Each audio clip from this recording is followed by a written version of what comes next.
नमस्कार दोस्तों, सुबह सुबह की सबसे पहली बड़ी खबर में आपको बताएंगे कि सिद्धारमैया का दावा, तेलंगाना में बनेगी कांग्रेस की सरकार और केसीआर पर बोला जमकर हमला, जिसको लेकर के केंद्र सरकार और मोदी सरकार को भी लग सकता है बड़ा झटका।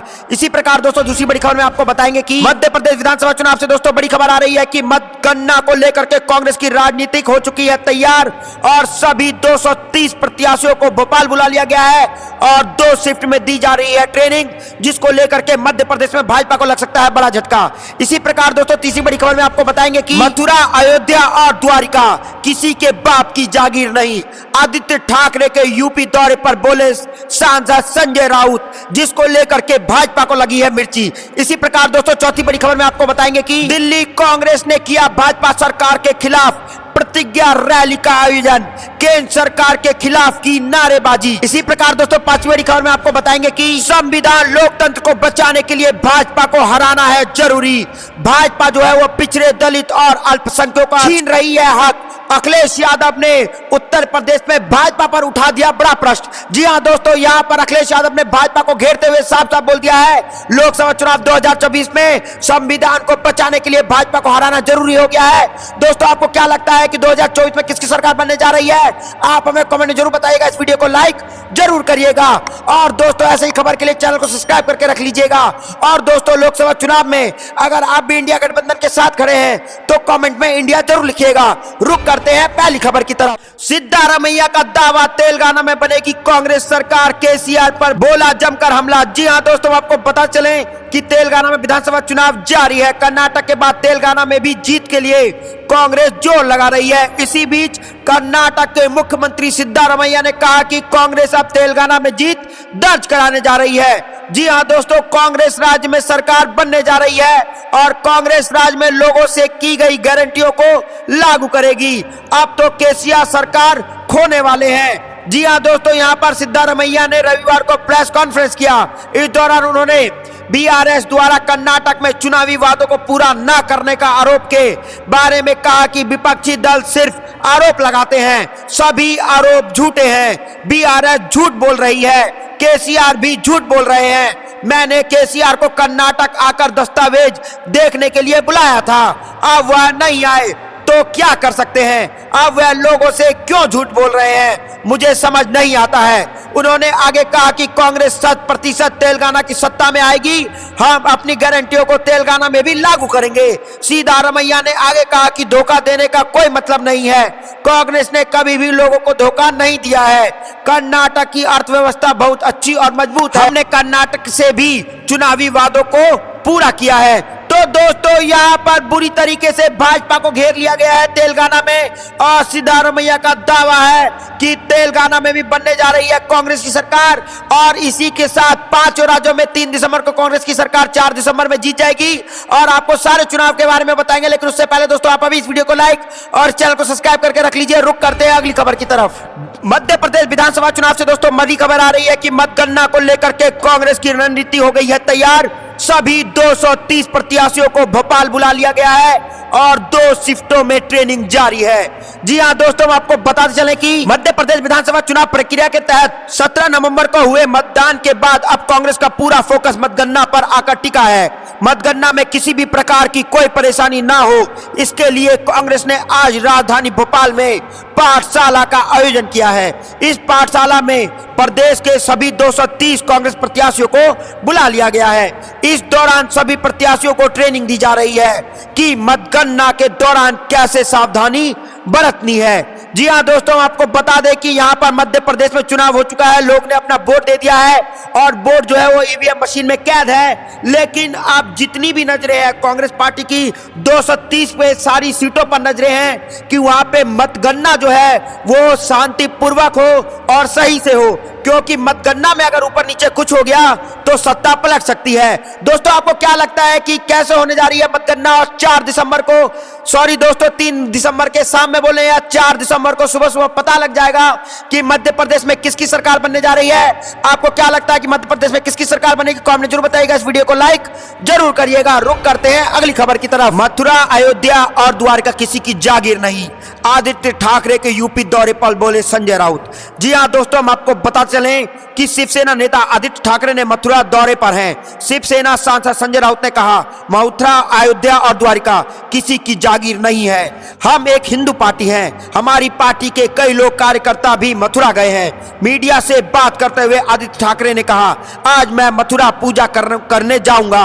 सबसे महत्वपूर्ण बात यह है कि एक मंदिर का पूर्ण विकास किया गया था, उसका उद्घाटन भी मैंने कल ही कर दिया है। दोस्तों, सांसद चतुर्वेदी ने भी कहा कि ठाकुर श्याम मंदिर मथुरा में यमुना नदी के तट पर श्याम घाट पर स्थित एक विरासत मंदिर है और यहाँ पर आकर के कोई भी पूजा कर सकता है। यह किसी की जागीर नहीं है। तो दोस्तों, यहाँ पर संजय राउत ने भाजपा पर निशाना साधते हुए कहा है कि मथुरा, अयोध्या और द्वारिका किसी के बाप की जागीर नहीं है। ये पूरे भारत देश के हिंदुत्व का जागीर है और सारे हिंदू लोग जाकर के वहां पूजा करेंगे। कोई एक पार्टी उनको नहीं रोक सकती है। दोस्तों, आपको क्या लगता है कि संजय राउत ने जो भी कुछ कहा है वो सब सही कहा है? तो आप अभी इस वीडियो को लाइक कीजिएगा और कमेंट में जरूर लिखिएगा। जय हिंद। दोस्तों, रुक करते हैं अगली खबर की तरफ। दिल्ली कांग्रेस ने किया भाजपा सरकार के खिलाफ प्रतिक्रिया रैली का आयोजन, केंद्र सरकार के खिलाफ की नारेबाजी। जी हां दोस्तों, आपको बता दें कि कांग्रेस की दिल्ली इकाई ने केंद्र की भारतीय जनता पार्टी सरकार और दिल्ली के उनके 7 सांसदों के खिलाफ अपने जवाब दो हिसाब दो अभियान के तहत रविवार को प्रतिक्रिया रैली आयोजित की। दिल्ली कांग्रेस अध्यक्ष अरविंदर सिंह लवली के नेतृत्व में हुआ इस रैली में बड़ी संख्या में कांग्रेस के नेता और कार्यकर्ता करोल बाग के हाथी वाला चौक पर एकत्र हुए और केंद्र सरकार के खिलाफ नारेबाजी की। रैली में कांग्रेस के वरिष्ठ नेता अजय माकन और अखिल भारतीय कांग्रेस कमेटी के दिल्ली प्रभारी दीपक बाबरिया भी मौजूद थे। लवली ने एक न्यूज एजेंसी से कहा कि रैली दिल्ली में विभिन्न मुद्दों को उजागर करने के लिए आयोजित की गई थी, जिनमें सुंदर नर्सरी और दिल्ली पब्लिक स्कूल के बीच झुग्गी बस्ती में मकानों को ढहाया जाने भी शामिल था। लवली ने कहा, निजामुद्दीन में 200 से अधिक परिवारों ने अपने घर सिर्फ इसलिए खो दिए क्योंकि दिल्ली सरकार के वकील ने अदालत में झुग्गी वासियों के मामले को गलत तरीके से पेश किया। इससे पहले लवली ने उस वक्त स्थल का दौरा किया था और GRP 3 के क्रियान्वयन के बावजूद सुंदर नर्सरी में 250 झुग्गी झोपड़ी ढहाने जाने के लिए केंद्र और दिल्ली सरकार की आलोचना की थी। तो दोस्तों, यहाँ पर कांग्रेस ने बुरी तरीके से केंद्र सरकार को घेर लिया है और साफ साफ दिल्ली कांग्रेस ने किया भाजपा सरकार के खिलाफ प्रतिक्रिया रैली का आयोजन कर दिया है। केंद्र सरकार के खिलाफ नारेबाजी दिल्ली में शुरू हो गई है, जिसको लेकर के मोदी सरकार की उठ सकती है नींद। दोस्तों, आपको क्या लगता है कि कांग्रेस की 2024 में बड़ी जीत हो सकती है और भाजपा सरकार को बड़ा झटका लग सकता है? आपको जो भी कुछ लगता है कमेंट जरूर बताइएगा। इस वीडियो को लाइक जरूर करिएगा। रुक करते हैं अगली खबर की तरफ। संविधान लोकतंत्र को बचाने के लिए भाजपा को हराना जरूरी। भाजपा पिछड़े, दलित और अल्पसंख्यकों का छीन रही है हक। अखिलेश यादव ने उत्तर प्रदेश में उठा दिया भाजपा पे बड़ा प्रश्न, जिसको लेकर के उत्तर प्रदेश में भाजपा को लगा है बड़ा झटका। जी हां दोस्तों, आपको पता चला कि समाजवादी पार्टी के राष्ट्रीय अध्यक्ष और पूर्व मुख्यमंत्री अखिलेश यादव ने रविवार को संविधान दिवस के अवसर पर कानपुर देहात में संविधान बचाओ महारैली में शामिल हुए। महारैली को संबोधित करते हुए कहा कि देश में संविधान और लोकतंत्र को बचाने के लिए भाजपा को हराना जरूरी है। अखिलेश यादव ने कहा कि भाजपा की सरकार में नौकरियों में बड़े पैमाने पर हेरफेर हो रहा है। पिछड़े, दलित और आरक्षण नहीं मिल रहा है। भाजपा पिछड़े और दलित और अल्पसंख्यक का हक छीन रही है। सपा प्रमुख ने कहा कि लोकसभा चुनाव में PDA ही भाजपा के राजगृह को हराएगा। यादव ने कहा कि भाजपा ने अग्निवीर योजना ला करके नौजवानों का भविष्य बर्बाद कर दिया है। उन्होंने कहा कि समाजवादी पार्टी जातीय जनगणना कराकर सभी जातियों को उनकी संख्या के हिसाब से हक और सम्मान दिलाएगी। माती में आयोजित संविधान बचाओ महारैली को संबोधित करते हुए कहा कि आज का दिन ऐतिहासिक है। यह दिन हमें बताता है कि अगर लोकतंत्र जिंदा रहेगा और संविधान बचा रहेगा तो हमें जो वोट का अधिकार मिला हुआ है उसके माध्यम से हम सरकार को अपना अधिकार लेते रहेंगे और सरकार से अपना अधिकार छीनते रहेंगे। उन्होंने दावा किया कि भाजपा के लोग कानून और संविधान को नहीं मानते हैं। संविधान और लोकतंत्र को बचाने के लिए भाजपा को हराना जरूरी है। भाजपा सरकार में किसी को न्याय नहीं मिल रहा है।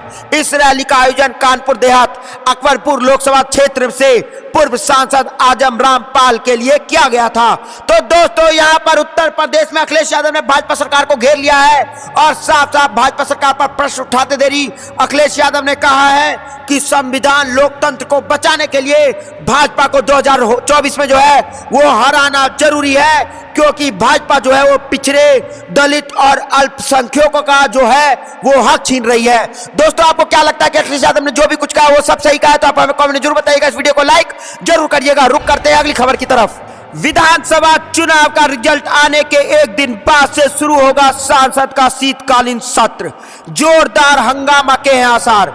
जी हां दोस्तों, आपको पता चले कि संसद का शीतकालीन सत्र 4 दिसंबर से 22 सितंबर तक चलेगा। विपक्ष कई मुद्दों को लेकर के सरकार को घेर सकता है। अंग्रेजी वेबसाइट इंडिया टुडे की खबर के अनुसार सरकार की ओर से संसदीय कार्य मंत्री प्रहलाद जोशी ने संसद के शीतकालीन सत्र को लेकर के 2 दिसंबर को सुबह 11 बजे सर्वदलीय बैठक बुलाई है।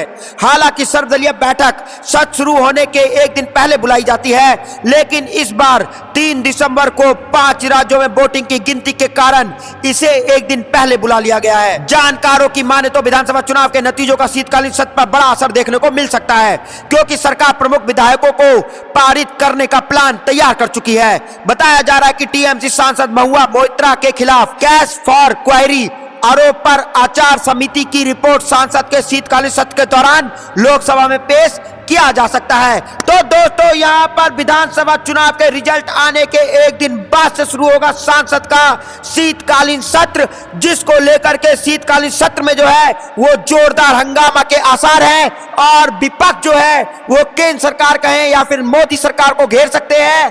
और मोदी सरकार को घेरने के बाद मोदी सरकार को इस बार शीतकालीन सत्र में बड़ा झटका लग सकता है और इसी को लेकर के इंडिया गठबंधन फिर मजबूत हो जाएगी और लोकसभा चुनाव 2024 में एनडीए को या कहे कि मोदी सरकार को बड़ा झटका लग सकता है और 2024 के लोकसभा में इंडिया गठबंधन की हो सकती है बड़ी जीत। आपको क्या कुछ लगता है दोस्तों, कमेंट जरूर बताइएगा। इस वीडियो को लाइक जरूर करिएगा। रुक करते हैं अगली खबर की तरफ। टेंट गाड़कर हरियाणा पंजाब के किसानों ने घेर लिया है चंडीगढ़ और महिला भी है इसमें शामिल, जिसको लेकर के भाजपा और केंद्र सरकार को लग सकता है बड़ा झटका। जी हां दोस्तों, हम आपको बताते चलें कि भारतीय किसान यूनियन और संयुक्त किसान मोर्चा के आह्वान पर किसान ने चंडीगढ़ को घेर लिया है। अब किसान चंडीगढ़ कूच की तैयारी में किसानों ने सीमा पर भी डेरा डाल दिया है। किसानों को रोकने के लिए भारी पुलिस बल तैनात किया गया है। बताते चले कि किसान संगठनों ने 26 से 28 नवंबर को चंडीगढ़ में धरना प्रदर्शन की घोषणा की है। आरोप है कि दिल्ली में आंदोलन वापस लेने के वक्त सरकार ने आश्वासन दिया था कि एमएसपी लागू की जाएगी, मगर ऐसा कुछ नहीं हुआ। तो दोस्तों, लोकसभा चुनाव से पहले फिर जो है किसान एक्टिव हो चुके हैं और चंडीगढ़ का कर चुके हैं घेराव, जिसको लेकर के केंद्र सरकार और मोदी सरकार को फिर से जो है वो किसान बड़ा झटका दे सकते हैं। और किसान अगर ऐसे ही आंदोलन करते रहे और सारे राज्य की सीमाओं को घेरते रहे, दिल्ली को घेरते रहे, तो लोकसभा चुनाव में भी भारतीय जनता पार्टी या केंद्र सरकार या फिर मोदी सरकार सबको झटका लगेगा, क्योंकि मोदी जी को बड़ा झटका लोकसभा चुनाव में लग सकता है, क्योंकि इंडिया गठबंधन एकजुट है और विरोध में किसान प्रदर्शन कर रहे हैं। आपको क्या लगता है दोस्तों कि मोदी सरकार में कोई खुश नहीं है? सबकी अपनी अपनी प्रॉब्लम है। आपको जो भी कुछ लगता है कमेंट जरूर बताइएगा। इस वीडियो को लाइक जरूर करिएगा। रुक करते हैं अगली खबर की तरफ। 2024 तक बिहार में सोशल इंजीनियरिंग प्रयोग जोरों पर। जी हाँ दोस्तों, आपको पता चले कि बिहार के राजनीतिक दल अगले साल होने वाले लोकसभा चुनाव के कई महीने पहले चुनावी मोड में आ गई हैं और एक दूसरे को हराने के लिए सोशल इंजीनियरिंग के जरिए विभिन्न जातीय समीकरण बना रहे हैं। हालांकि भाजपा ने पहले से ही विभिन्न जातीय समीकरण को जोड़ शुरू कर दिया था।